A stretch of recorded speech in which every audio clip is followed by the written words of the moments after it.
ഇന്ന് ഞാനൊരു ശ്രീലങ്കൻ പരിപ്പ് കറിയാണ് ഉണ്ടാക്കാൻ പോകുന്നത്. കുതിർത്ത് വെച്ച പരിപ്പിട്ട് കൊടുക്കുക. മസൂർ ദാലാണ് ഞാൻ ഉപയോഗിക്കുന്നത്. നമുക്ക് മറ്റേ തൂരപ്പരിപ്പിലാണെങ്കിൽ ഇത് ചെയ്യാവുന്നതാണ്.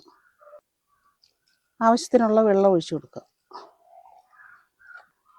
കുറച്ച് വെളിച്ചെണ്ണ ഒഴിച്ചു കൊടുക്കുക. ഇതൊന്ന് പെട്ടെന്ന് വേവാനും തിളച്ച് തൂവാതിരിക്കാനും വേണ്ടി.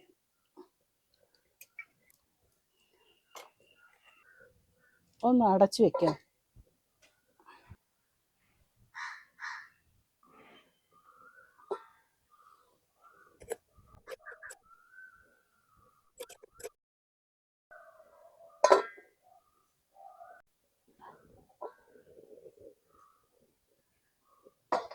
പരിപ്പ് വെന്ത് വന്നിട്ടുണ്ട്. നമുക്ക് ഇതിലേക്ക് ഒരു ചെറിയ സവാള അരിഞ്ഞത്,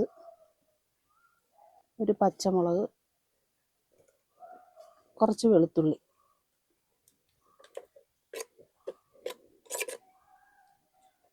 അര സ്പൂൺ മഞ്ഞൾപ്പൊടി,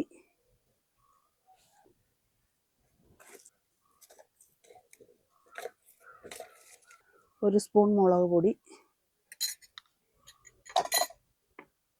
ഒരു സ്പൂൺ ഗരം മസാല, പാകത്തിന് ഉപ്പ്, അര സ്പൂൺ ചതച്ച മുളക്,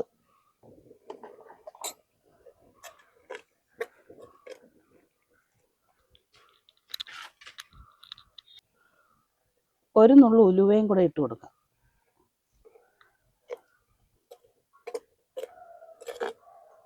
അടച്ചു വെച്ച് ഒന്നുകൂടെ വേവിച്ചെടുക്കരുത്.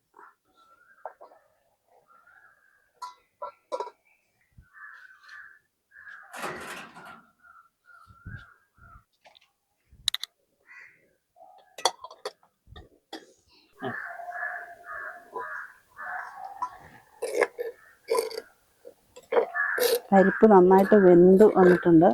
ഇത് നന്നായിട്ട് ഉടയണമെന്നില്ല, ഇത് വെന്ത് വന്നാൽ മതി. കുറച്ച് തേങ്ങാപ്പാൽ ഒഴിച്ചു കൊടുക്കുക.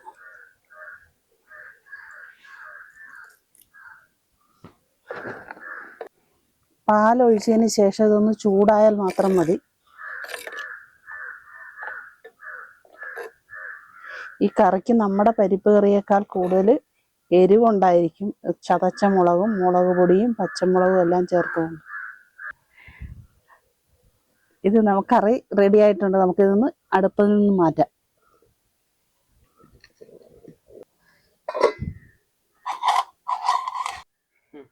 കടുക് വറുത്തൊഴിക്കാം. എണ്ണ,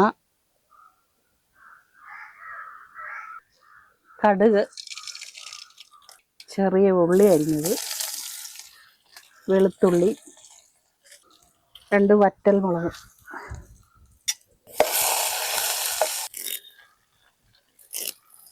കറിവേപ്പില,